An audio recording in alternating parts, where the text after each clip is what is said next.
But when it comes to the comparisons between misogyny and misandry, this is what's always confusing. So it's like, when I think of like misogyny and misandry, I'm thinking more so about verbal statements.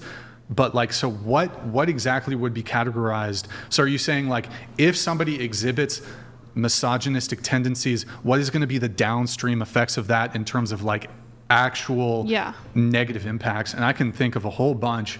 I mean, I always try to categorize that specifically with words, both on the misogyny side and the misandry side. But I mean, there's plenty of actual downstream negative impacts as it relates to misandry, I would say. Yeah, well, his example was a hashtag, unalive all men, and I think that's, I mean, unless I'm unaware of some sort of genocide or mass murder of men all of a sudden perpetrated by women.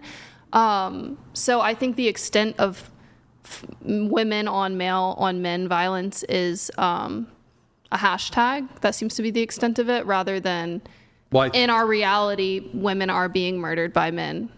So I think if we're going back to the original example, though, where this woman lit this man on fire, I would argue that feminist rhetoric, misandric rhetoric in society, either through the classroom, most universities have like a feminist studies program, everything you see online, in media, in the government, news, journalism, there's a very heavy feminist bent. And I would say that would lead to situations where, because of the narratives as it relates to, if you try to paint something as like, oh my God, this specific form of bigotry is completely egregious, and in order to stop that, people need to, there's not specific advocations towards violence, but there is a point where people will respond violently if it relates to even like fairly benign and harmless like microaggressions. So if I'm understanding what you're saying, you're blaming misandria on her actions, not her poor impulse control, her anger, her whatever psychological disturbances might cause her to respond in an inappropriate, violent manner. We're blaming misandria rhetoric, not her individual inappropriate style of handling conflict. Yes. Well, we don't necessarily know the precise reasons, but I would say that that the fact that she was so upset by what I would consider a slightly rude but fairly benign joke. I don't think a benign joke, even if we are to categorize it as misogynistic, would in any world warrant burning somebody alive. Right. You're right, it does not. Agreed. And so the fact that she's so upset by this sort of statement would, I think, further my claim that this is probably due to feminist rhetoric as to like, whoa, I'm being aggressed upon verbally. And you've seen these things when it comes to microaggressions. They are going to categorize it as a form of violence. If you say a thing that is offensive, that then gives somebody justification to enact actual physical violence on you. I mean, we've seen this, for example, if you misgender somebody, this can sometimes lead to violence on the part of the transgender individual, feeling so aggrieved by words that they're now going to become physically aggressive. I'm not saying this happens all the time. I just want to be fair. But they feel so aggrieved by a verbal utterance that they're now going to aggress upon you physically. And in this case, she's probably like, whoa, the guy, oh my God, what a misogynist. Misogynists are dangerous. I need to harm him. But these things aren't happening on a grand scale. I think it's a reaction. I think it's a reaction to the injustice. Like, trans people are murdered or kill themselves more often, then they get violent towards someone who misgenders them. You know what I mean? Like, this is just another instance where you're blaming feminism, but really, on a much larger scale, misogyny is the reason a lot of women are dying. Do you not think that transgender people unalive themselves more because they're mentally confused? And they have a mental health issue and they don't know how to... You're saying like gender dysphoria? I guess you could call it that. I would call That's what that. it is. Yeah. Gender dysphoria.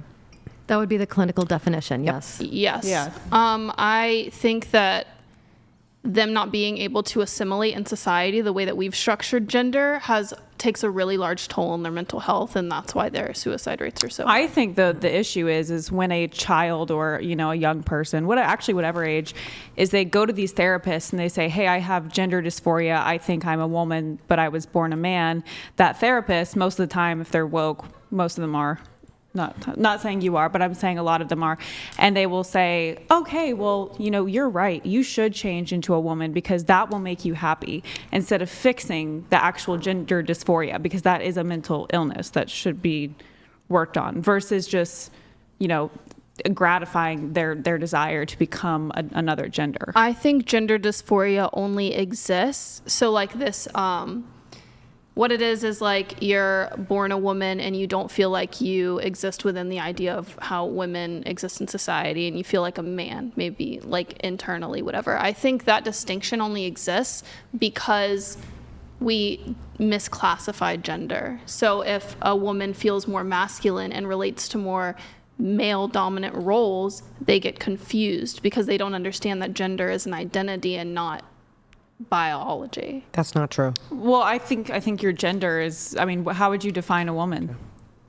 A woman is anyone who identifies with the role of women in society. So if my husband put on a wig and he decided, I'm a woman today, and he said, you know what, I'm going to identify as a woman, he's a woman?